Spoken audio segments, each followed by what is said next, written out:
This is Outside the Round with Matt Burrill, a Raise Rowdy podcast.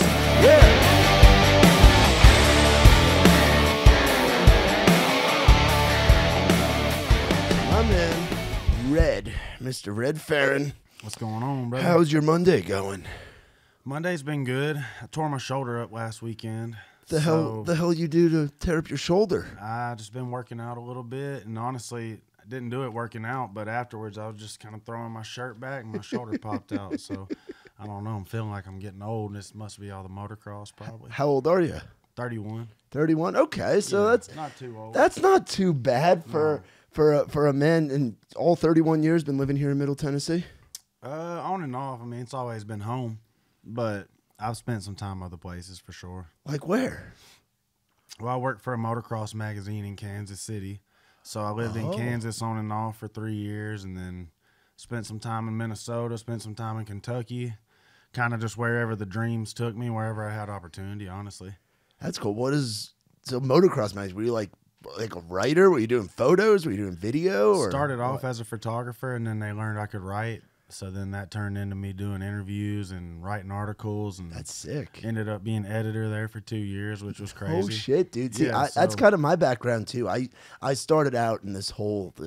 I get to work in country music, which is really cool because I'm not a songwriter. I'm not a singer. Can't play a lick on guitar. I just say I like to listen to it and talk about it. But I used to have I had a sports blog growing up where I was just blogging about baseball, college football. Like, I would imagine that's how you got into the motocross stuff, just taking photos and kind of traveling around, getting to know folks, right? Yeah, so I grew up racing. That was actually like, I figured out pretty quick that if I was there working, I could make enough to pay to race too. So I was double dipping everywhere we went, but it really helped me with my storytelling because, you're writing about so-and-so won the race. That's pretty much it. Like, you got to get real creative to make that not sound repetitive every month when you're writing the same story over and over. So it got me ready for songwriting because that's pretty much what it is just, is it like new writing spokes in the wheel? Is it like writing people's like backstories? So like you're talking about there's more to this guy than him just going really fast on this bike. That was what was cool to me at first. It started off just race reports, just strictly stats, and then after a year or so I got to interview guys, and you start seeing them at the races every week, so you get to know them actually, and then when you get to tell their story or you get a picture of them and their family freaking out because they won or something, that was always really cool to me to like capture those moments and give people their real shine. Because motocross, as like gritty as it is, it kind of got like, it got a little sooty and a little corporate, and people couldn't show any personality for a while. Everything does, bro, and it fucks with stuff. NASCAR was like that too for a while. I know, man. So that was cool to kind of like, it wasn't like anti-establishment or nothing. It was just cool to be able to tell people's story and let them get their true shine and help them build some fans and followers because people could relate to them as more than just a fast rider. So how does that lead into you getting into country music? Like crazy way, honestly. I mean, I've told it a bunch of times, but it's still crazy to me every time. So Tyler Hubbard bought a farm in my hometown, built a dirt bike track there. Which is where? White House, Tennessee. It's like White House, Cottontown border. Because that's where my friends live now. Yeah. Chad and Reba Ray, my good friend. Shout out Chad and Reba. I'm actually going over there for the 4th of July in a couple days. And it's cool because like that's where like the upstairs room had like the bunk, like it looked like bus bunks. They bought that farm. Yeah, like that house. Yeah, let's go. Is the track still there? I forget what you said. Yeah, they still have it. I've been out there. They have two little boys, and they'll ride the side by side out there with their little 4-year-old and 3-year-old, and they'll take them up and over everything. I would love to go ride that place again. That's the first year I went pro. He built that track. And that was such a big thing for me because at the time I just did music as a hobby. Yeah. And it was just something like we would ride all day or work all day and then work on bikes at night. And while we was working, we would just freestyle and pick on guitars and stuff. But it was just something to pass time, None of us ever thought that we could do it as a real job. And then fast forward, about 6 months into being friends with him, he heard that I rapped and I was trying to write little country songs and stuff.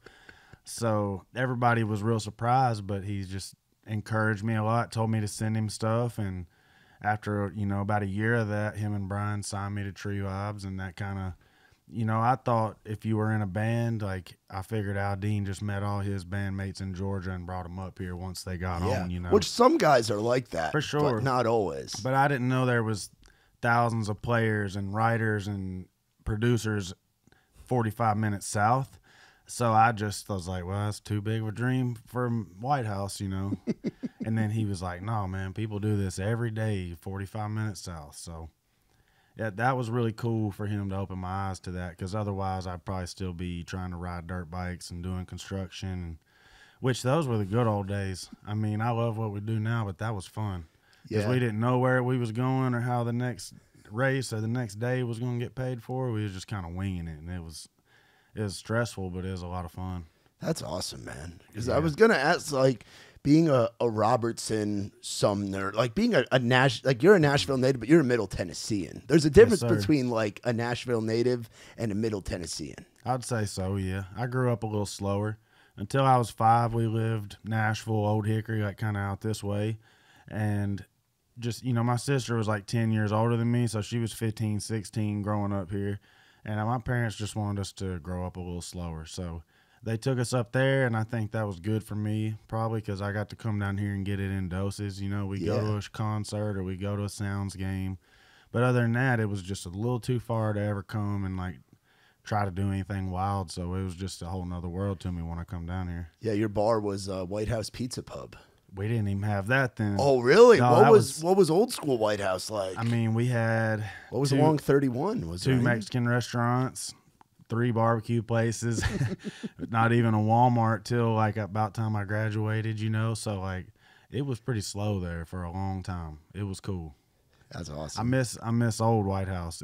They growing up a little bit. They got a Tractor Supply. They got a million coffee shops and pizza pub, and you're just like, bro, Portland's cool. Portland's even grown up, and that's good. You know? Every little town up there is like, it's crazy. Yeah, it's weird to me. So, you know, I feel like every time I go back, there's something new.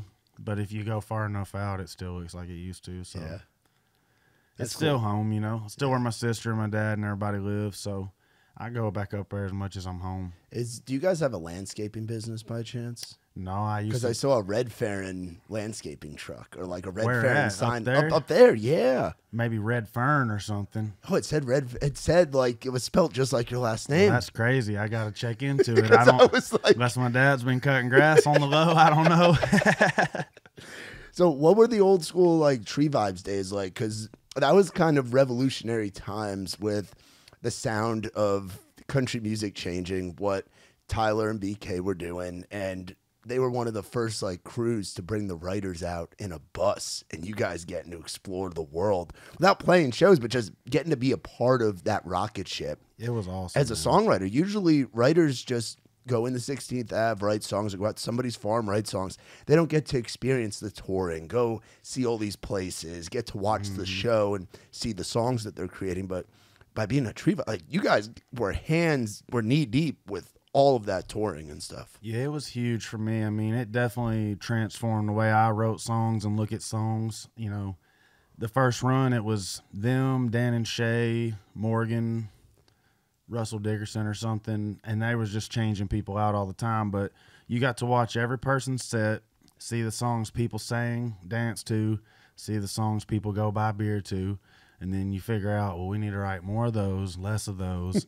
And, man, it was just so cool. Like you said, you know, that was early on all of our careers. I mean, me and Ern were still trying to rap. And, dude, you know, Hardy none of us had any hits yet. We were just out there learning and kind of all in rooms we didn't belong in. But they gave so many people a shot to come and soak that up and see them at their, like, the height of everything. And it just set a good bar for me because I got to see them. You know, they weren't partying all the time. We was getting loose, you know, but we'd wake up and work out. We'd write songs every day. Like, it really gave me a good template for what it should look like if you want to be that successful. Yeah, dude, it's business. Yeah, it's business at the end of the day, you know. I remember one thing Tyler told me. He said, just because it's the weekend and everybody out there's drinking, like, we're working. Like, this is their vacation. We're on. We'll hang out when everybody else is working. Yeah. So that was cool for me to just get that mind state of like, take it super serious and realize those folks out there, that might be the one cool thing they get to do all year, and then they work the rest of the year. So just take it serious and hang it out when you're out there, you know? Yeah, dude, 100%. See, I got to do some touring. I got to be a tour manager. I got to be slinging merch and driving around in the van and slinging merch in the clubs and the bars and going all around. And now we just kind of go out to festivals, and that's how you and I kind of first met. I believe we had met at Red Door one night. I've seen you around for sure. I was gonna say the good old door that's red. Red's door. Red's door. There you go.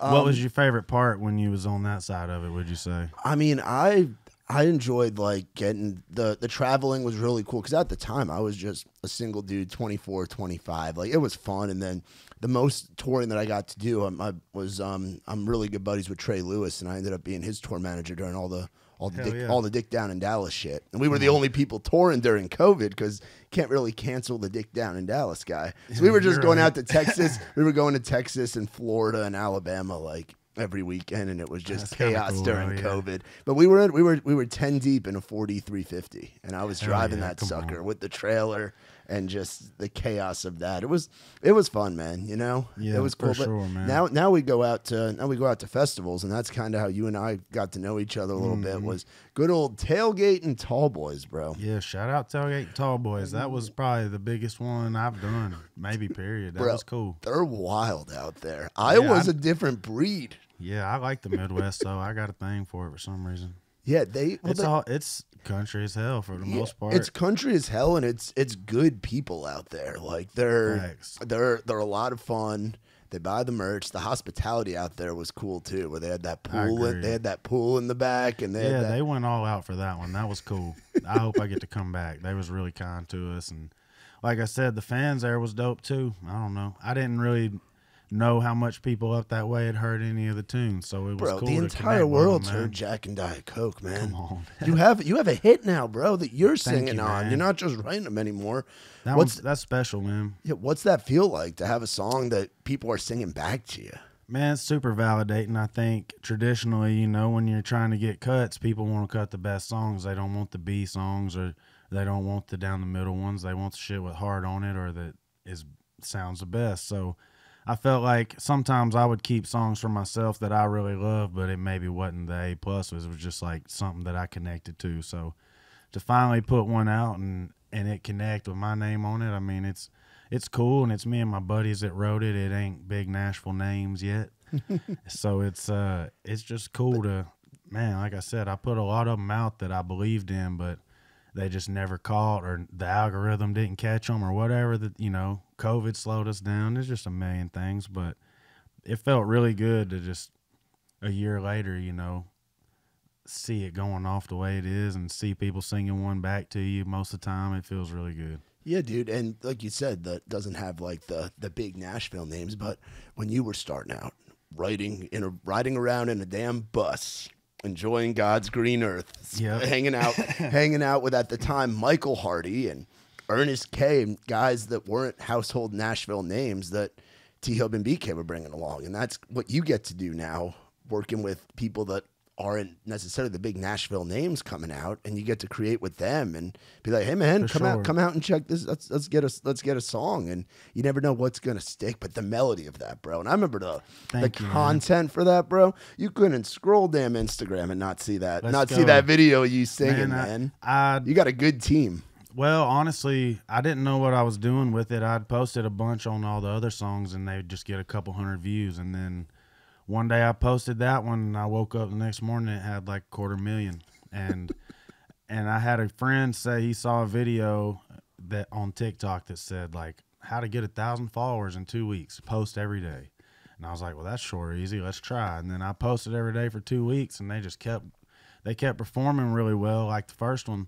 So then I was like, the song wasn't ready to come out. It was kind of like Warner told me I needed to start a fire because everything was just kind of semi-reacting, you know. So we had to get that shit ready. We had to go through the whole process of the label has a way they do stuff. They can't just roll one out real quick unless you got the power, you know, unless you can make them. So it took a long time to get that one ready. So I just felt like I had to keep teasing it to keep the steam rolling. And then by the time it come out, it just went off for me, thankfully. Yeah, dude. Crazy, man. It didn't feel no different than any of the other ones, you know. We was just having fun that day, and that's the crazy part that you never know. It wasn't too long after my Tree Vibes deal ended, because, you know, when the boys broke up, that dissolved. And I think once I wasn't trying to write songs for other people and I wasn't so worried about getting a reaction, the songs just got quite a bit better. Yeah. Maybe just more hard on them and less overthought. Yeah. When does the idea of Redferrin the artist start for you? Because you weren't even sold on, you had done, like you said, the rapping thing, but you weren't even sold on like being a songwriter, and then you get this opportunity to do that. When does it become, I want to be the guy on that stage, I want to have this music out? Well, originally, like I said, I didn't really know songwriting was a business. I thought you could like be a ghostwriter and sell the song to somebody. Yeah. That's how I thought it worked. So imagine it worked like that. That would be crazy. We'd all probably be a little more paid. But you know, once I got into that, I was just content to be a part of music at all. Just for that to be my job and pay my bills, just to write songs felt like such a blessing. So I wasn't too picky or stuck to like I got to be the one singing them. Like I said, I was just thankful to be a part of it. And then, you know, about a year or two later, I had a couple hundred songs built up. And Tyler and Brian was like, man, no matter what, you'll never get all of these cut.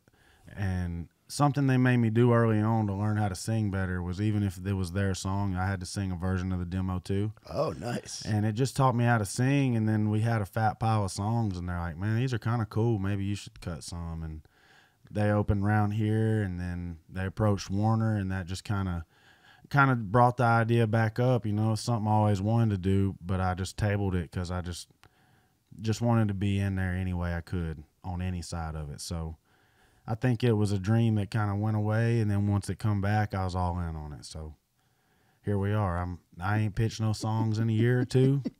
I just been writing for me and just seeing what happens, man. What was your rapper name? Was it Redferrin? It was Young Lincoln. Young Lincoln? Yeah. And was that like Lincoln, like the car? Like the president. Oh, like the president? Yeah, I did press releases for these rappers, and they would always call me Honest Abe. They'd be like, man, that shit you write's the truth, man. And I was just so tired of being called Honest Abe. One day we was smoking. I was like, just call me Young Lincoln. Call me anything but Abe. And then, of course, that shit stuck, and I had to hear that for a couple years straight, you know, but it's better than Abe, better than Honest Abe. So I was like, shit, let's roll with Young Lincoln. And did you know Ern and like Jelly? Like, were you kind of in that Nashville like rap community? So Ern was Snow at the time. Yep. That was before Ernest K. Yeah. And yeah, we was just trying to do anything we could, you know. We all love country music, but I think it just seemed like a reach. It seemed a lot easier to get some beats and record yourself. And back then there wasn't any kind of country beats.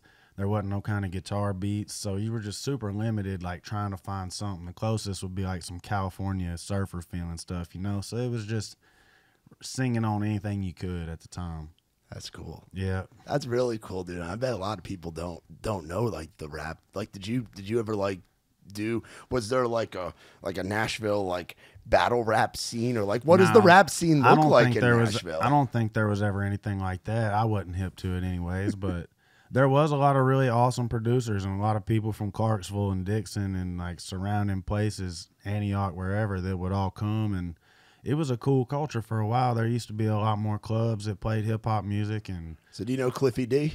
I don't know if I do. It sounds familiar. So DJ Cliffy D, because he's out of Lebanon. Okay. Or originally from Murfreesboro, but like he lives in Murfreesboro now, but like Hendersonville, like he does a lot of like the DJing stuff and he used to work with Upchurch and with Jelly and like in that world. So people I think forget that there is that culture that's in the South in general, you know, like, yeah, for sure. Like every town in every city in the South kind of has their little rap scene, even the country music mecca like Nashville. Yeah, I mean, even where I'm from, you know, Cottontown's country as hell, but like we all had iPods and like everybody had LimeWire and stuff. So, dude, so you had access to everything from Metallica to Lil Wayne. Yeah. So like I think that's part of the reason why our generation or whatever blend stuff a little more, just because we had a lot more at our fingertips. You didn't have to go to the record shop and buy the CD that you knew you liked or the album you knew you liked. You could just get everything.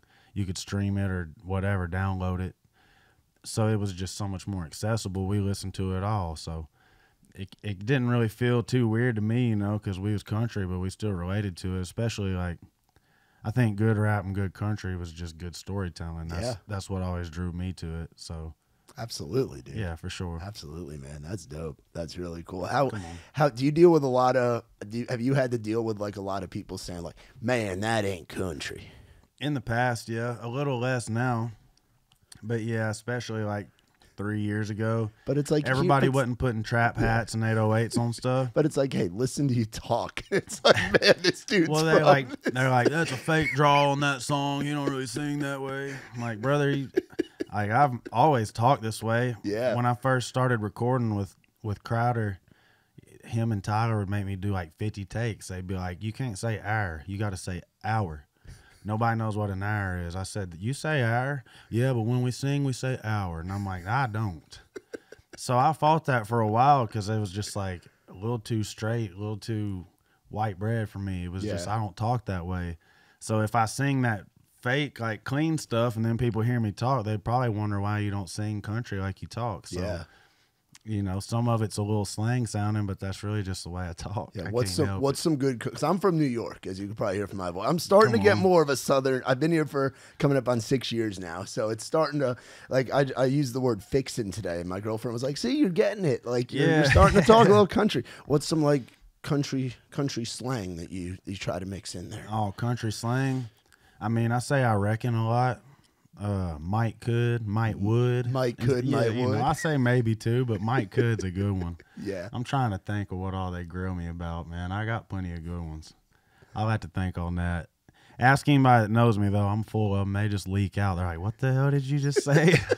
Like, man, my mom and them's been saying that forever. Mom and them, that's another one. Yeah, right there. mom and them. Tell your mama and them. Yeah, facts. See, they just come out accidentally. Yeah, that's awesome, man. That's awesome. How's this EP been treating you? Man, the response has been great. We wrote old number 7 pretty quick. Right after Jack and Diet Coke, I kind of just got on a vibe and I just chased it real hard. And it's awesome. I mean, there's been 3 of the 7 go viral, and it seems like people are starting to know them pretty good at the shows. They're a little louder every time, and man, it's been special. You know, I've always wanted to do a project, but I kind of at first just got stuck to singles, and because I got such a range of sounds and ways I tell stories, I feel like it helps paint my picture a little better to have a body of work. So I'm super thankful, and it was cool the way Jack Daniels leaned in and they let us do the videos there and do the cover there and call it old number 7. Yeah. I mean, it was really special. What is that place like? Heaven on earth. Yeah, it's one of the most peaceful places. I don't know what it is about it, man, but everybody there is really country, and they still say ma'am and sir, and they all work their ass off and get up early, and it feels like home. That's awesome. Yeah, it's cool. We got to spend about a week there writing songs and so you learning about the whiskey and drinking every different kind, and that was transformative for me. I've always drank Jack and was a fan because it was from here, but when you see what goes into it and how much everybody cares and how much they care about everybody there, it's just, I was really bought in a whole lot more once I got to go see that side of it. That's cool. Yeah, it's been awesome. Yeah. Shout out Uncle Jack. Uncle Jack. See, I remember I've seen a lot of like the little Jack Daniels statues that look like the old Confederate like soldiers or whatever. I remember Riley Green used to bring one on stage when he would sing "Bury Me in Dixie," and he used to make sure it was on stage. Be like, "I wish Robert E." Like he would say all that shit. That's crazy. But yeah, the Jack branding and stuff, and because you grew up right near the Kentucky line too, yes, so sir. it's like the Kentucky bourbon line's right there too. Yeah. But you identify more with the Tennessee whiskey, I'm sure. Yeah, just a tad more. I know it's all pretty much the same, but it's just a tad different. I don't know what it is about how they do it, but I've never been able to drink much bourbon, but I drink the hell out of Jack, so I don't know what it is. Funny how that works, isn't it? Yeah, it might just be because it's what you used to or whatever, you know, but there's the pinstripes on it. Everything about it just always looked like me. It was always pretty tough, so that might be what got me. I don't know. Yeah, what's something that people might not know about you? Man, something that people might not know about me. That is a great question. Because you seem like a man of all kinds. Like there's all like you're like you said, like just like your music styles are kind of all over the place. Where you've been bending genres like your whole life, yes, sir. and you have this story of doing this dirt bike thing, and then meeting Tyler through that, and then it all kind of leads like, man, a mystery in a little bit. One thing a lot of people laugh about is like we'll go by a construction site and they'll be doing concrete, and I'm like, damn, I did that for 2 years.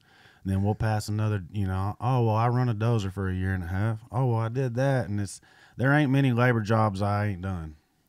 They were always lenient on the schedule, and they always paid cash, and your check was coming Friday, and it helped me race, it helped me chase my dreams. I did construction when I first moved to Nashville too, so they were cool with me having to miss days to go to a ride or something. So yeah, that's one thing everybody really cracks up on is just how many lives I've lived, because everybody knows about the dirt bikes and the music, but they don't know about the grass cutting and the bush hogging and the dozing and the landscaping and every different thing, all the sod land. I've done every damn thing about you can do. I was a stage hand for a couple months when I moved down here, which that was cool. My first gig was for Leonard Skinner, and I was just a local hand at Bridgestone. But them boys come in there with like 5 or 6 Cubans on and so many necklaces, and they look like rappers. And I was like, there's people telling me at the time, you can't dress like that. People won't take you serious. And I was like, Leonard fucking Skinner has 5 Cubans on, 5 white gold Cubans. All of them, man. At least 3 of the boys walked in shining. And I was like, well, that's cool. And these are dudes in their 60s and 70s. Yeah, and they're legends, and nobody would ever say they're not country. Yeah. So it gave me a little like, oh, you can be yourself in this. This is cool. Yeah. You just got to really own whatever you are, because I'm sure they've been like that as long as they could, So yeah, dude. That was kind of cool to me, but yeah. That's sick. Blue collar as hell. Favorite Skynyrd song? Oh, shit. Come back to that in a minute. Okay. We'll come back, because I ain't going to give you a stock one. I got to try to think of a deep cut. Yeah. Yeah, let me think on that. Yeah, I've gotten to see them a few times in my life, because when I was living up north, there were these interesting like Southern rock barbecue festivals, and I'd be the youngest guy. It was called Rock Ribs and Ridges, and I was the youngest guy by about 30, 40 years. So it'd be me and like 2 of my buddies, and then I had a college radio show that we used to do stuff with them, and then I'd be hanging out with all these old heads, and like you'd be smoking. It's cool to be around. Dude, you'd be smoking weed with some guy named Hippie John, who was riding around in a wheelchair, and he was the dude with the medicinal card in New Jersey before they legalized it. Oh, dude, yeah, you're riding around, you're smoking out of this bowl that's made out of elk horn, and then you're hanging out with like Marshall Tucker Band and the Outlaws and Pure Prairie League and all these old like Southern rock people. And Skynyrd was at one of those, and it was fucking wild. Yeah, that would be awesome. It'd be cool to hang with them boys sometime. Yeah, for sure. Yeah, the old heads just and just like soak up some knowledge from them. We've been totally different sound or whatever, but we've been out with Billy Currington. Oh, that's last cool. Couple months. Coconut Billy, he still party like he used to, or he still gets down. Still for gets sure. down? Yeah, he's a wild man. I love him, but he's also just been like so good at giving advice and telling us, just giving us love and telling us what he sees us doing good at and what he sees that we could tighten up if we want to be the best. And I love that shit. So anytime I can get around somebody that's been where I want to be, it's to have that wealth of info and experience to tap into is awesome. That's great. And they got the fun stories too. They've lived too. Aside from working hard and taking over, they had some fun too. They got to live before all this shit. Like they got to really be in it when the crowd didn't have these phones up. Everybody was a little more in the moment then. I think that would be sick. Yeah, I agree with that. I've seen some videos of like what's his name, Charles Wesley Godwin, people like that, like a lot of their fans ain't videoing the whole time. It's a little more like they're just like dancing and being in it. So that's cool. It'd be nice to see that shift happen a little more everywhere. People just get back into the moment. Yeah. What was your first concert growing up? First concert ever was Vince Gill and Patty Loveless at Dollywood. Wow. So that was pretty cool. That's a very cool one. Shit. First one when I was like a teenager.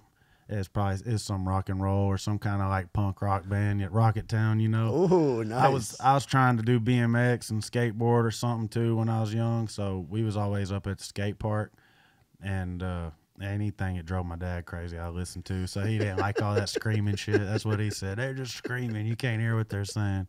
That's awesome. But I love the guitars in it, it was rocking, so Yeah, that upbeat stuff's fun. Yeah, my first show as a kid was Tim McGraw back when he was Hosscat Tim McGraw. So it was like '03 McGraw when he didn't have any openers and he had the Fu Man, like the mustache before he got sober, and he was just a force on stage. That's and then sick. the first one as a teenager that I remember going to without the parents was a Toby Keith concert. R.I.P. You know, yes, sir. Rest in peace. It was Toby Keith, Drake White, and Kip Moore, and I remember that was back when I used to drink, and I remember drinking in that parking lot and having a good old time. Yeah, and that's all that. cool. I was like, man, this country music stuff's a lot of fun. These country concerts, there's just a vibe. Party in the parking lot, meet some people, party on the lawn, pass some smoke around. I don't know too many other like shows that are like that. You know, I mean, I guess the electric music festivals, people partying the whole weekend, but like. Nobody at a pop show or a rap show is really tailgating. They show up all dressed up and go into the arena. So I love that about country shows, man. They get down out there. Yeah, I love the whole day. Yeah, I love the culture of like making friends at a show too. Like you become boys with the folks in your section. Yeah, you leave knowing somebody pretty good sometimes. Or hey, want to come over play some cornhole? Hey, want to come over play some beer pong? Like you make a family out there. You know? It definitely feels like that, especially the longer we're out there and you're not coming home. You got to lean into that kind of interactions, even on our side of it. You gotta get tight with folks. I mean, just like how I met y'all, you know, just it's cool to find new friends and people that you got stuff in common with and maybe you didn't know you did, because we all just passing ships in this town, just running up and down Music Row. Yeah, it's cool to slow it down a little and just connect with people for real. Absolutely. See, I love that you're a local guy too, because there's a movement of guys and girls that are like born and raised here that are coming up right now, between guys like you, for sure, Ern, Chase Matthew, Austin Williams, Lauren Watkins. Like there's guys and girls that are like 615. Connor Smith, another one, that are either that's crazy. From slightly I didn't south. know all of them was all from here. That's yeah, cool. because Lauren I think's from like closer to the city. Connor's from Williamson. Ern is from like Williamson area, right? Thanks. So yeah, you're Green Hills somewhere. Yeah, somewhere in there, and then. Chase is from Springfield. Austin is from Springfield. Yeah, it's cool. I mean, I never knew too many people from here. Like when I, doing it, I feel like when I first moved to Nashville, I was very surprised to hear all the different accents and everybody's from somewhere different. Because I was like, damn, ain't nobody from here. So that was strange to me, but it is cool to see more people from here getting hip to it and getting a chance and showing out for 615, like you said. It's cool. Yeah, what was your like bar that you would like hang out at growing up? Shit, honestly, we didn't really have one. Nashville was just barely far enough away. Like, you didn't want to drive down here and drink and go an hour home. So would it be like the Walmart parking lot or something like that, just or out by a field pond parties? or in a field, or like I said, we was always riding dirt bikes, so there's a lot of time in garages and stuff, just playing good music and wrenching on stuff and hammering beers or whatever, whatever you could find at the time. What's a field party like? Because I haven't really been to many of those. I mean, they get wild. It depends where you at, but we had some good ones for sure. I mean, trucks ain't really circled up or whatever like that. Where I was from, they all in a line or they all over, but it wasn't like structured. You just pulled up and parked and we got down. Usually a big fire, too big a one. We always had dirt bikes around, so we was jumping them over something, doing something we didn't need to be at night. But there was plenty of times too where we'd be in a field that wasn't ours. If there wasn't a field we could party in, we'd find one. Yeah, and then you'd have to dash like hell to get out of there. I remember one time we was in the middle of this cornfield and everybody got out, but one dude, he had a little Toyota 2-wheel drive. Oh, and that farmer made him reseed that whole damn thing. He had to smooth it all out and reseed it himself. Shit. He kept it real though. He didn't tell nobody's name.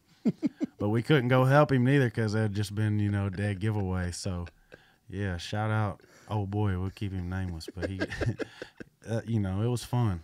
Yeah. Being from here, do you still get to see a lot of the folks you grew up with? Man, from time to time, but a lot of them got kids and wives and still working full-time jobs, so I feel like our schedules just don't line up a bunch, but it's been cool to see some of my high school buddies come out to the shows and stuff and I seen a few at NASCAR yesterday, which was Oh, cool. how was that, dude? That was bucket list. I've been to a bush race as a kid, but never like a cup race. So. And you got to, I'm sure, be down pit row, like see everything. Yeah, it was pretty cool, man. See a pit stop happen that quick. I wish they still had more lugs. It's just that one center one now, so the pit stops are a little less exciting. But it's so cool how much fan access, like how much access people get. You would think it would be so locked off, and really there's just people everywhere, like right in the middle of it. So that was cool to see. It's the loudest thing I've ever seen in my life, man. It's so fucking loud. Couldn't imagine being in one. I would love to one day, but it would have to be loud as hell. Yeah. But you can feel the power coming by. Oh, dude, yeah, you feel it in your chest, yeah, man. that was pretty damn cool. It was a good race too. So yeah, our guy didn't do too good. Who was your guy? We went to hang out with Stenhouse Jr. Oh, nice. So that was really cool. He's a great dude. He knew the tunes. That was awesome. That's sick. Yeah, it was pretty sick, man. That really surprised me. But it was cool to get that firsthand experience. Like I said, for the first one to be that cool, they set the bar high. It was awesome.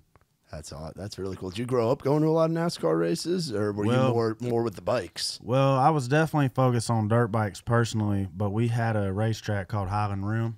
Oh, I know. Yep. When Highland Rim is going, man, you can hear that shit for miles, man. That is the loudest thing. Yep.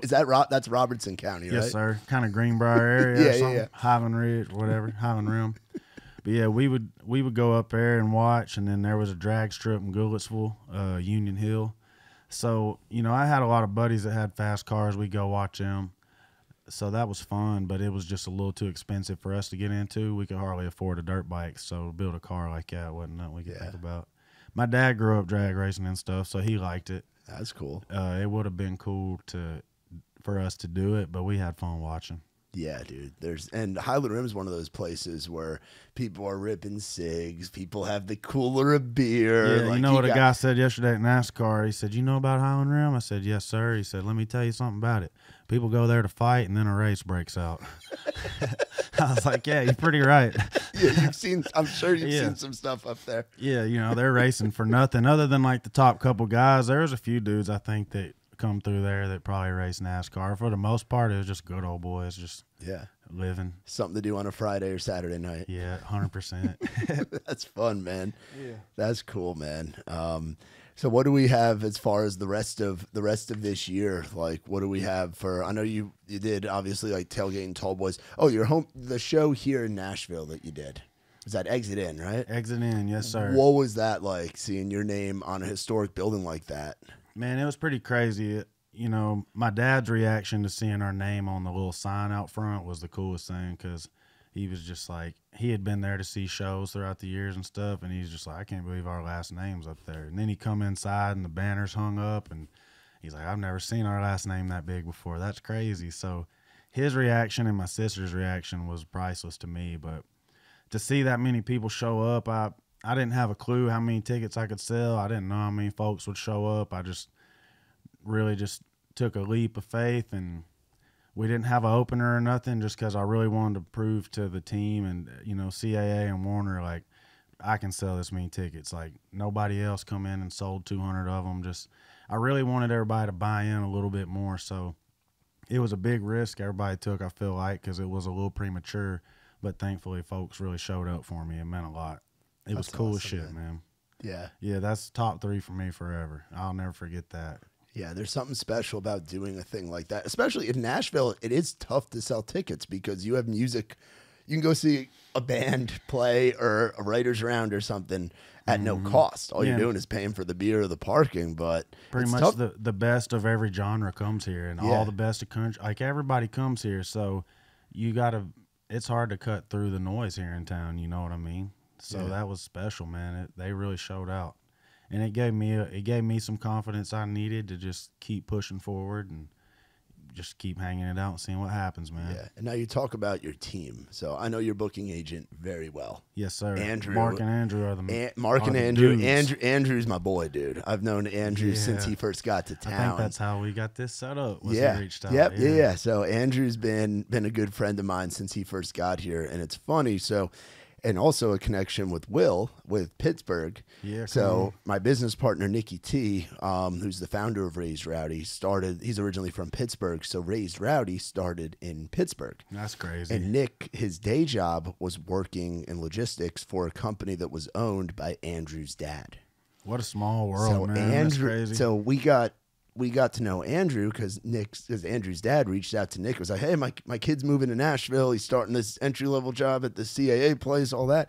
And then Andrew, when he first came to town, he was out with us every night, going to Whiskey Jam, coming to our writers' rounds. And now to watch Andrew do what he's doing, and dude, you're working with. It's funny you talk about like your days back in the day being young Lincoln, and now working with the guy that's helped out with guys like Wiz. Like, how does that all kind of come to be? Man, that's bucket list stuff for me, being a part of Taylor Gang.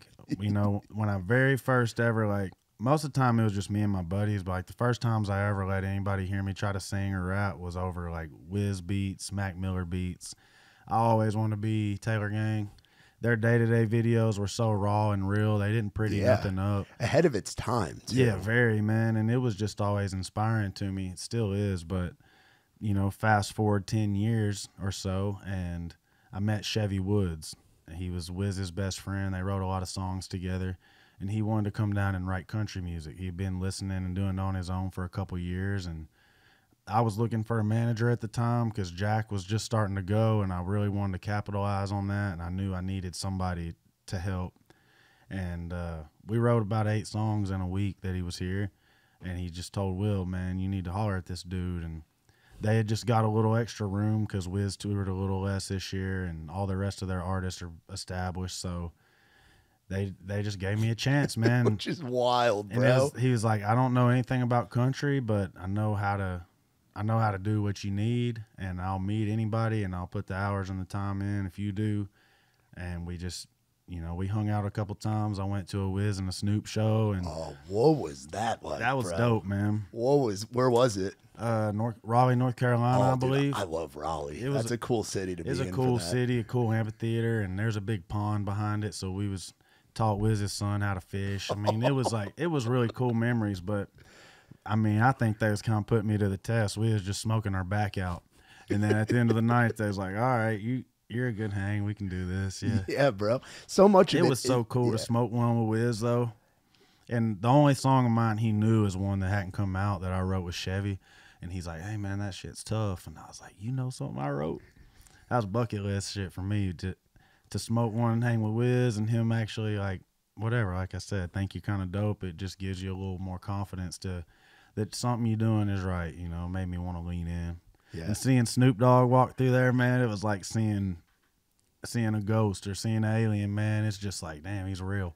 He's right there. That's crazy. What's that vibe like when you're hanging with Wiz and then you see Snoop walk in the room? I mean, it was really awesome to see how much everybody respects Snoop. Like, you know, it wasn't like they treated him any different, but just everybody really, you know, they're like, you don't know what he did for the game. You don't know what he did for hip hop, what he did for the culture, for the community.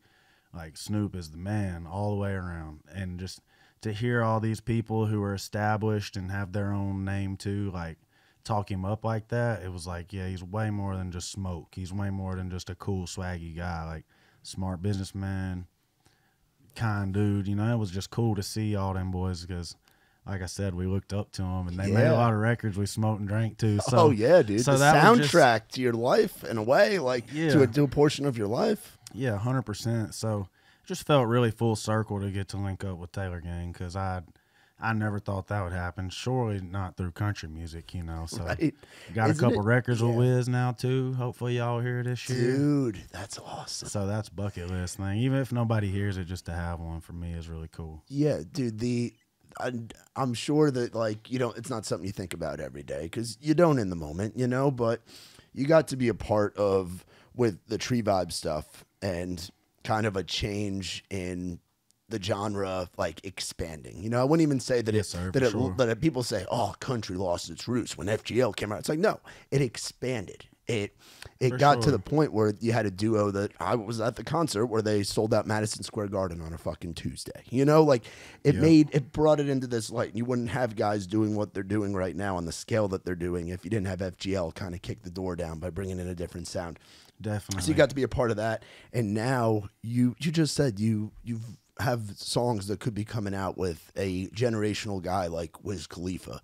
As a country songwriter, you're part of this. Yeah, you're part of this generation now of this genre blending where some of the biggest superstars in the world of music that are going to be talked about in the history books forever are coming into our world because our world is the cool thing and because our world is something, man. And you're getting to be a part of that too. Like, it's really cool to see all the lines blurring and there not be as much of a genre that you got to be stuck to, or like you can only do features with XYZ person. Like, you know, I think all these folks that don't usually do country having an interest in it is just gonna do kind of what FGL did. I feel like it's gonna put country on another level.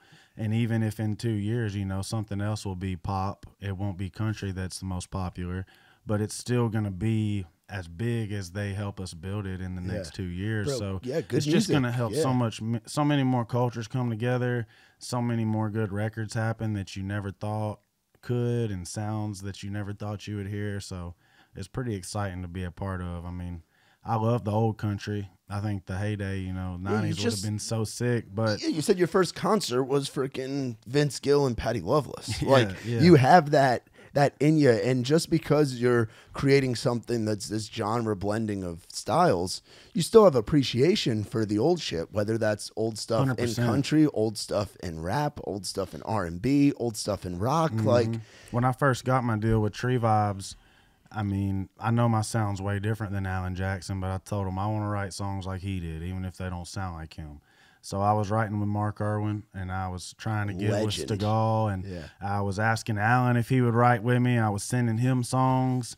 I mean, that was, you know, I wrote with Bob DePiro. So many of the legends, that was what I cut my teeth with, and that's who I learned the most from early on. That was super good for me, I think, because no matter what it sounds like, it's traditional country. I try to make every word count, and I might do some rapping stuff and fit a couple more words and syllables, but I'm still going to make them words and syllables count just as much as the last one. So I hope people can, you know, I think all these new stuff blending is working, but there's still some traditionalists that don't want to hear it. And I wish they would give it a little bit more of a chance, because at least from my point of view, like the songwriting aspect, every word's got to count. It's got to be like old country. Yeah. So it's a lot more traditional than maybe people want to give it credit for. So yeah, dude, storytelling, man. Good music is good music. Yeah, and facts. It's storytelling, man. You're telling a story with Jack and Diet Coke. You're telling a story on that whole project of number 7, bro. Like, thank you for saying, man. It's all real stuff I went through, and it's not, we wasn't writing what we thought people wanted to hear. I was just writing from my heart. Yeah, dude. And that was, you know, originally I thought you had to be a little more vague if you wanted millions to like relate to it. But it feels like the more specific I am, the more somebody's able to see themselves in it, or just see me for who I am, and instead of wondering what I'm trying to say, you know? Yeah, it's been kind of freeing a little bit, I guess would be the best way to put it. Yeah, dude, there's something to be said for that. So what do you like doing when you're not on the road or you're not in the writer's room? What is Redferrin like doing? It's been a little while since I've got to do a lot of living. Honestly, this year's been busy, thankfully. But I love riding my dirt bike. I'm kind of a homebody, as much as I spent a lot of time gone when I was racing and now that we're traveling doing music. But I love spending time at home. I like fishing. I mean, I love drinking some whiskey, and that's been fun for me to dive into. I'm collecting it now. Oh, cool. I probably got like 30 bottles, 30 different kinds of Jack on my shelf. No, so how many more kinds of Jack do you not have? I mean, how many are there? I mean, there's probably like 100 they've put out, and then like I got to go pick a barrel, you know, and there's all kinds of people who've got to go pick a barrel. So there's a million people that's got their own bottle that you ain't ever tasted one like it. So I'd say the answer is probably who knows what the number is, but there's at least like 20 more I'm trying to hunt down that are, whether I just like the bottle or it's like they got some, it's 150 proof that they only did a couple thousand bottles of, and just stuff like that just intrigues me a little bit. So I don't know, man. I'm just a real dude. I just like real stuff. Try to keep myself in good shape. I don't work out as much as I should, but because I used to be a racer, you know, I still got an athlete's mind, so I try to keep myself a little sharp that way. If I ever do want to ride or go try to play some ball, I'm halfway ready. Play some ball. So we talking basketball? We talking baseball? What kind of ball? I mean, I'm definitely not a baller, but I like to go play basketball. Okay, yeah, because that was something early on when I signed at Tree Vibes. We had a team in a little men's league, you know, and it was just fun to go run around. We got beat half the time, but we just had so much fun every time, man. Yeah. So that's something I'm trying to make a little more time for. All my band golfs, so I just picked up golf the last month. So like I got some new hobbies that I never really had a lot of interest in, but just trying to expand stuff a little bit because it's easier to find a golf course in Montana than it is like make time to go ride a dirt bike or something, you know. So just trying to make time to do the stuff I love and also like make time to do some new shit too that maybe I ain't have a chance. Golf is such a frustrating sport. Sure is. I'm still like, I don't expect to be good because I don't go enough. So I just like pick my ball up and play whoever's best one and smoke, and I'm just there for vibes. But I feel like I've bought me some stuff now. I'm getting like a little hooked on it, and I'm ready to like hit good balls consistently. So yeah, it's tough. It's tough out there, man. Who was the best baller on that Tree Vibes basketball team? Who would ball really well with the guys you were playing with? That's tough, man. Jackie Lee was pretty slick. I've heard Jackie Lee can play some basketball. You're not the first guy to say that. I'll be honest. He was kind of sick, man. The rest of us, I don't know if you know Adam Romaine. Yeah. Romy was balling a little bit, and T-Hub would come every now and then. I mean, we had some good cats show up time to time. There just wasn't enough of us to, you need more than one good one to keep the team floating. So, yeah, I used to go out to Gorley's a little bit, and there's always some ballers out there. So, yeah, man, I think that'd be fun. I want to do little stuff like if I ever get a chance to do one of them celebrity games or something. I want to at least be able to do something out there. So I'm trying to get my chops up before it ever happens. That's not a bad idea. See, I used to play kickball. Kickball was what we used to do. That was what we did during COVID, and we called the league SIGs in the outfield because we'd all be ripping darts. Let's go. We'd all be ripping darts or passing around a joint. We'd actually do it at like Belmont's practice field. That's like Rhodes Park area, like right there in town. And we'd just go bring a cooler everybody bring a cooler of beer. We'd bring our little setup with all of our flour, and we'd just sit out there. We'd smoke and people would drink, and we'd just play kickball for hours. Still do that at all? No, we did that during COVID. You should fire that up again. That kind of sounds fun. That's what I'm saying. I bet now we would get a lot of guys and girls that would just come out. Might be a little less nervous to come now, so you probably get some numbers. Yeah, because we did that during COVID, and that was back like when I worked with the Muscadine guys. Like Gary and Charlie used to come out. Trey would. That's actually how I met Trey, Ella Langley, like that whole crew that is now everybody's out touring and doing the damn thing. But rewind a few years and everybody was kind of getting started. We would just get out there, play kickball, and then go jam at people's houses after. Like that's pretty sick. Sit around the fire, smoke cigars. COVID was kind of cool for that reason. I know for you it was a little bit different because it's like career stuff was like starting to go in 2019. Yeah, and then that pause button was tough. Man. It was weird timing. I signed with CAA like the day that everything shut down. Like during our meeting, we all had to leave because it was just getting weird. And we were supposed to do a stadium tour with FGL, and I spent like 6 months getting ready for that, and then it just didn't happen. So yeah, that side was tough for me, but I got to do a lot of growing in that time. I got to write a lot of songs and really hone my craft and stuff that I would have had to do with eyes on me. So it gave me a little time to polish myself without everybody paying attention as much. Yeah. And I think at the time I was frustrated, but it ended up being a blessing because, you know what I mean? It's hard enough to figure yourself out and what you want to do and what you want to sing with all the noise and everybody telling you different things. Yeah. So that slowed it down enough that I could take what I learned and lean in for a minute, and I knew I had a good opportunity waiting on me once COVID was over, whenever that was, so I just kept leaning in and just tried to work on myself during that time, and it was good for me. It was a lot better for me than it was bad for me, for sure. Yeah. And then look at where you are now. Yeah, it set me up good, I think. I think so. Yeah, I would say so. I'm super thankful for that time. I've told people a million times over that had I not had it, I probably would have put out a bunch of different songs early on. And we've been throwing darts, bro, and not the fun kind that you do at the bar with your buddies. You would have been throwing darts and not gotten near the bullseye, and now you've gotten to where this is my sound. It's a little bit of this, it's a little bit of that, and you have what Redferrin is, who Redferrin is as an artist. I think when I look back at the first songs I cut, I picked songs that I can still relate to, thankfully. But I wrote a lot of songs during those times that I, had one of them popped off. I might not have wanted to been stuck to them sounds forever because I was still really experimenting and trying to figure myself out. So having that extra time to know exactly what I wanted Redferrin to sound like, not what was I going to pitch or, not sounding like anybody else, that was good for me. I needed it for sure. What advice do you have for a guy or girl getting ready to sign a publishing deal? Because you've been through that on multiple, that's a good question. That's like step one. It seems like when a kid moves to town, unless they really have their shit going as an artist, for sure, it's pub deal first. Yeah, I understand that. I would say anybody wanting to come to town to get a publishing deal, I would say all the publishers are good. They're all going to get some cuts. They all know the same people. At the end of the day, for me, it was who feels the most like family. Who do I want to go to eat supper with? Who do I want speaking on my behalf? Who do I believe in, and who do I think really believes in me? Not just one song or not just a quick check. Like I would always say, I know you need the money. I can relate, at least personally.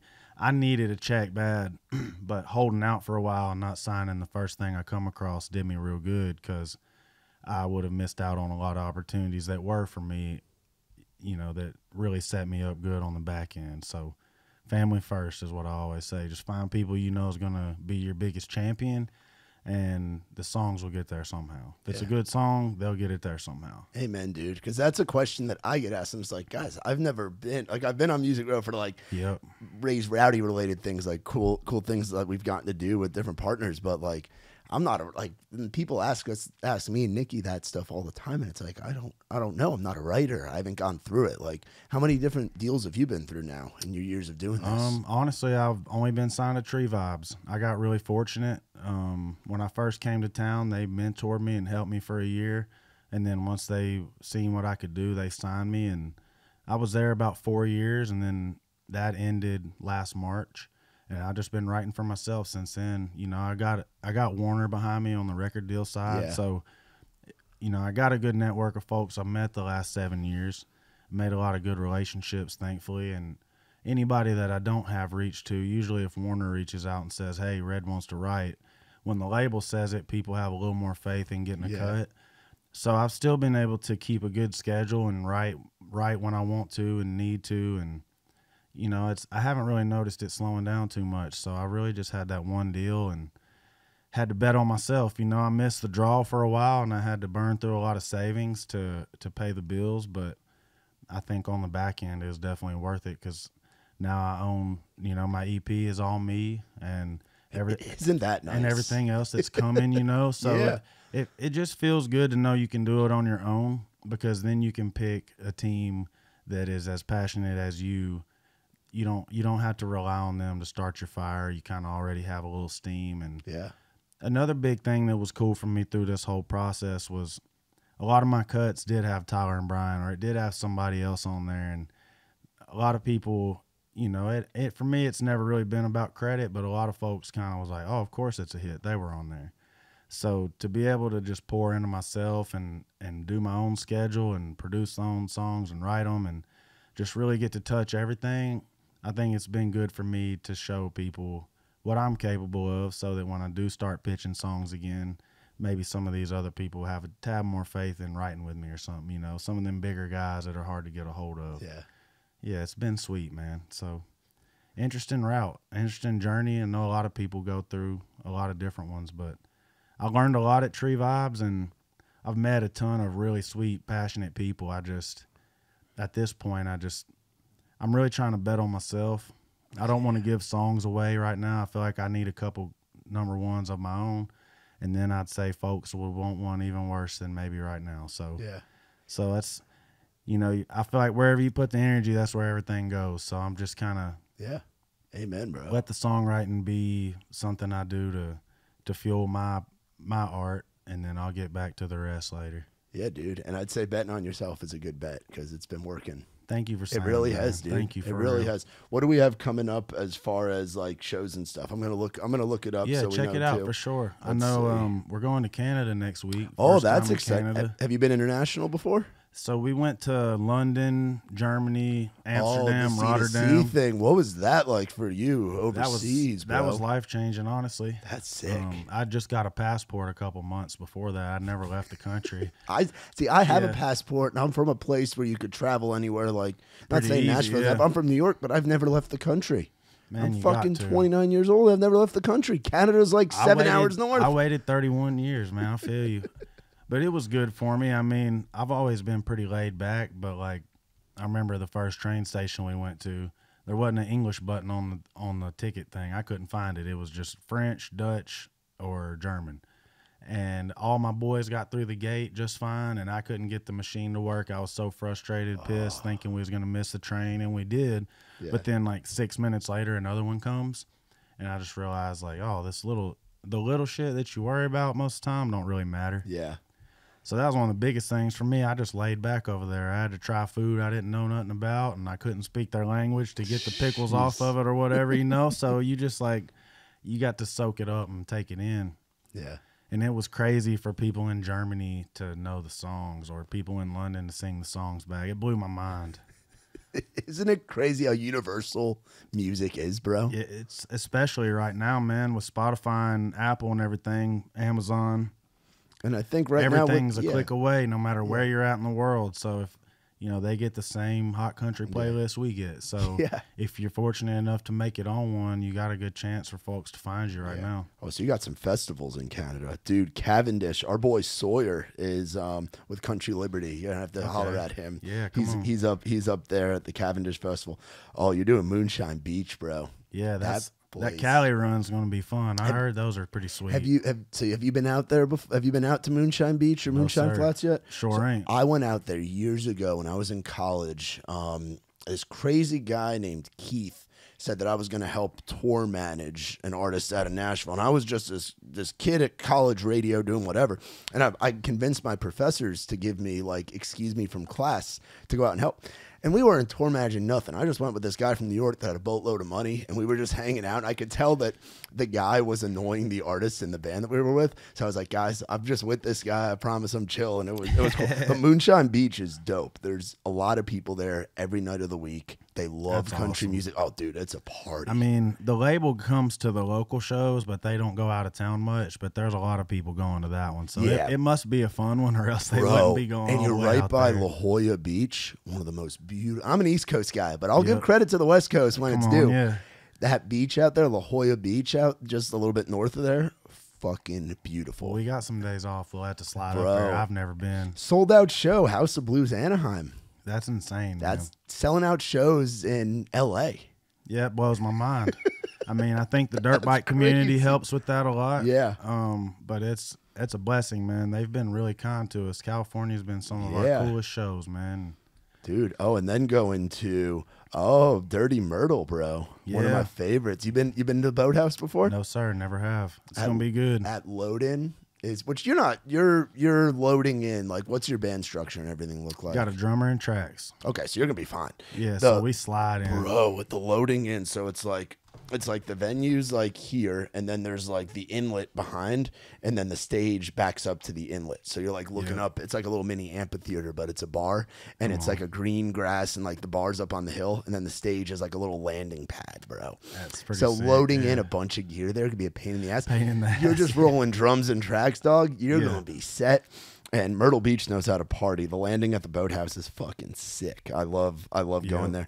Oh, you're doing Boots and Hearts. That's like the biggest festival in Canada. Going back to Canada again here in a couple weeks, and then you get a lot of stamps on the passport, dog. I know. Then we're going back to London. We got some more Germany shows. We're going to Scotland. I mean, it's crazy, man. Twice in a year is insane to me. Ever to go at all was wild. But I sure didn't think I'd go back this quick. Oh, Kegs Canal Side. Shout out to my man Ross up there. You'll be hanging out with him. Ross. Bro, Kegs Canal Side. There ain't nothing to do in Jordan, New York, but go to kegs. All right, bet. So that's gonna blow your mind too, because if people think of New York, it's like the city, but you go to upstate New York, bro. It's hilly. There's dudes riding dirt bikes. It's country as cornbread. They just talk a little different up there. Yeah, we went. I remember FGL did a show up there, and a girl brought a deer heart to meet and greet in a cooler. Yeah. She said, "I'm countryer than y'all," and Tyler and them laughed, and then she's like, "I bet I am." And she pulled this deer heart out. And then they were like, "Okay, next. Let's get this picture and get her out of here, man. This girl's wild." Yeah, dude. Jordan's great. Oh, but they're country for sure. Yeah, it's cool, like, seeing the circuit that you're on with a lot of these shows, because, like, even like Cancun Cantina in Hanover, Maryland, I went there the day that the COVID restrictions got lifted. Yep. So we played a show with Trey. I was with Trey when he played a show up there, and it was the day that the mask mandate went away. So the place was fucking wild. It's going, yeah. Oh, yeah. It's a fun little room. And then all this European stuff you're talking about. Dude, you got a full fucking doing old number 7 tour this fall. I'm going to do a headlining thing across the whole country after all of this. In between it, wherever they fall in. So you weren't kidding. You are busy this year. Oh, T-Town, bro. Tuscaloosa. Yeah, that one's going to be cool. It's a little SEC, some kind of party. It ought to be fun. Yeah, Druid City Music Halls. That's a fun time. I ain't been yet. That is right on. The videos look cool, bro. That's right on the strip in Tuscaloosa, like Let's where go. all the college balls are. Is that during school? Yeah, that's right. That's October. That's October 9th, dog. Yeah, we went up there with Billy, and college was out, so it was a little different crowd. It was more local than that, dude, so that'll be fun. October 9th. I wonder if if you're going there on a college football Saturday. Oh, dude, that would be pretty epic. Oh, that's a Wednesday, so you get all the kids there. So there's no way the Bama's out of town because it's a Wednesday. So you're gonna get all those kids wanting to get their hump day on and party midweek, bro. Y'all come on out, Druid. You're gonna get your crowd there at Druid City, bro. Yeah, I can't wait. That's exciting, man. Yeah, you have so many dates. Yeah, I think we got 40 or 50 more at least that I know of the rest of the year. Bro, there's so many guys Wednesday to Sunday. There's so many guys and girls struggling to get dates right now because dude, it's because it's tough to sell tickets with everything that's going on in the economy, and the market's so flooded. So for you to have the shows, especially like the festivals that you have and the overseas opportunities, man, bro, it's a testament to you. It's really special. Last year I probably did 20 shows. This year I don't know how many we've done. It'll be over 100, for sure. So let's go. It's just cool, man, to be out singing it instead of just being a writer or a recording artist. I'm finally out singing it, and it's cool as shit, man. I have a blast every time. Yeah. What's on the Redferrin rider? I'm gonna guess Jack Daniels. Yeah, I like a little single barrel or barrel proof Jack. Okay. We always need some kind of water. We always need some beer. We got a few beer drinkers, don't really drink much whiskey other than taking a shot. A funny one that we do just because everybody geeks out on it. We did it one time kind of as a joke, and then everybody was like, "You want Slim Jims?" Slim Jims are on there. You're like, yeah. Every venue, I would say I'm 3 from out Tennessee. Give me my Slim Jims. 3 out of 5 of the venues is like, he really wants Slim Jims. Like, yes, sir. That's awesome. The rest of it's we don't really need too much. I notice, when you're in and out, especially fly dates, you can't take it with you, and felt like a lot of it got wasted. So we keep the rider pretty lean. Nice. I travel around with pretty much anything I need. And then what are you traveling around in right now? Man, train, plane, bus, automobile, everything in between. Well, I mean, like, is it like a bus or a van when like you're going to these, like anything say you're on a weekend run, what are you taking out? I mean, when we did the Nico Moon tour, we took a bus out. I had songwriters out with me and stuff, so I was working the whole time. That's full circle. Yeah, that's the only reason I did it, is because I learned from them. And it was inspiring for my friends I took out. They never got to write songs like that.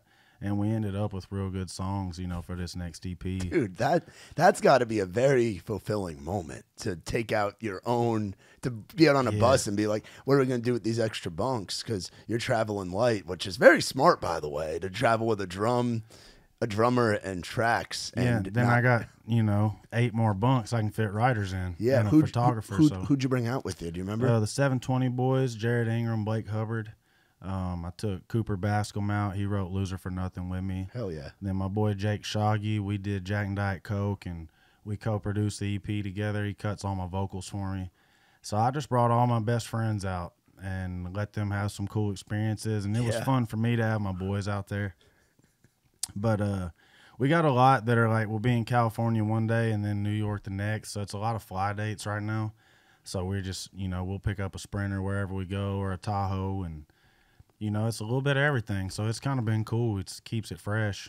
Yeah. This fall we'll be on some big wheels again, thankfully, and I'll finish this project up, and it's going to be a good time. That's awesome, bro. Yeah, it's fun doing it every different way, you know what I mean? Yeah. You don't get bored of it. Yeah, it keeps it fresh. 'Cause you seem like I love a bus, though. I love having everything in one place, and I love Yeah. having a studio and a back lounge. Oh, so that's how your back lounge would be set up. I'll never have, until we have multiple buses. Even then, I don't know if I will, but I don't like the back lounge being a bedroom. That's weird to me.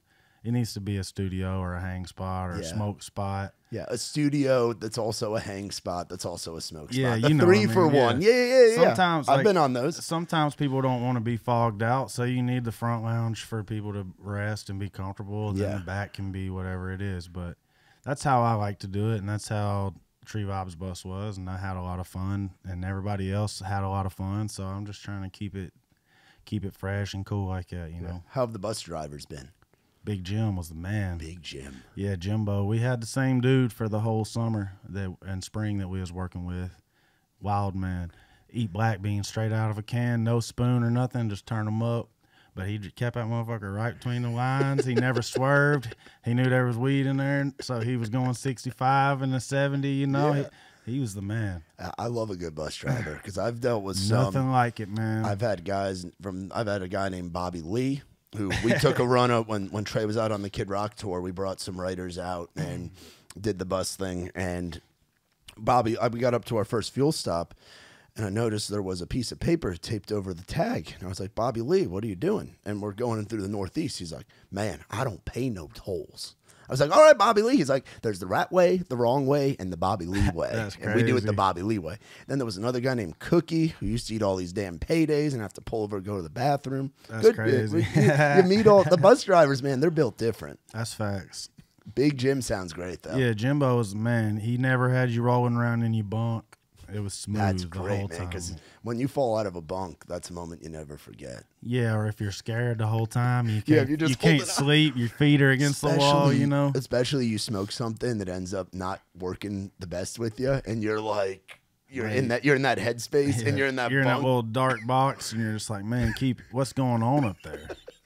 There was a few times we was going through Montana, and I didn't know that it was so curvy like that on the highways too, you know. Dog, And I was like, what the hell's going on up here? And you know, you go up there and it's snowing and shit. And he's like, I'm trying to my best, man. Yeah, going through the pass in Colorado with snow coming down, bro. It's Yeah. fucking wild, man. I wouldn't want to do it. No, I wouldn't want to. See, we would used to tour with a thing called a bandwagon. Have you ever seen those? What are they like? So it's a Freightliner chassis Sick. pulling and usually the tour manager. Some like Warped Tour bands will have used them a lot, like that style of like the rock world. And during COVID, they were very affordable, but then they've since gotten a lot up in price. But like as a tour manager, I would drive this thing. You wouldn't need a CDL because it would governor out at like 62 miles an hour. But I would have to drive through like snowstorms and stuff sometimes. And bro, it's like 62 feet from front to back pulling the trailer. That's crazy. And I'm long rig. and I'm driving this thing, and I'm not a CDL guy or anything like that. Going to South Dakota through a snowstorm, passing through Missouri and Illinois, you know, where you got trucks flipped over and shit. And you're just trying to keep it in between the lines, ripping a cig out the window, you know. Yeah, for sure. I know all about it. That's crazy though. I wouldn't be driving it. No, I mean, I drove box trucks and stuff, like random jobs I did. I had one for Planet Fitness where we delivered treadmills. That was hilarious.